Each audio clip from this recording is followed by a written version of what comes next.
2026年6月28日每日靈修，在基督裏有重生的新生命。595復活的生命。每日靈修小品。經文：耶穌對他說：復活在我，生命也在我。信我的人，雖然死了，也必復活。約翰福音11章25節。小故事：麗麗在小花園裏發現了一隻毛毛蟲，於是就常常到小花園看毛毛蟲。一天，麗麗卻怎麼也找不到毛毛蟲，她趕緊請媽媽來幫她找。媽媽指着一個像葉子又像貝殼的東西給她看，說：這叫蛹，毛毛蟲將自己包在裏面，到時候它會變成另一個樣子哦。麗麗好期待可以看到毛毛蟲新的改變。一段時間後，一天，麗麗在花園傷心的哭了。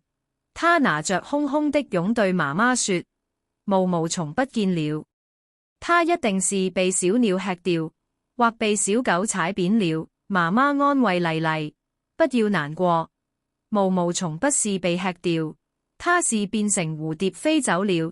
接着，一隻可愛的小蝴蝶就停在麗麗的頭上，她開心的大喊：她回來了，她回來了！毛毛蟲變成蝴蝶回來了。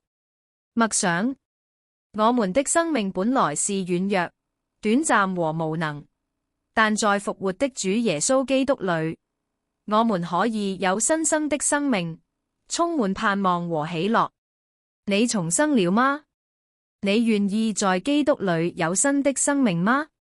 禱告：親愛的天父上帝，你是偉大奇妙的神，你能叫死人復活，又賜給相信你的人有永遠的生命。天父，我感謝你，因主耶穌活着，我就有盼望；因主耶穌勝過死亡，我也能與他一同得勝。在我有困難的時候，在我彷徨無助時，你會與我同在，並要幫助我。每一天我都要讚美和信靠你。禱告是奉主耶穌基督的名，阿門。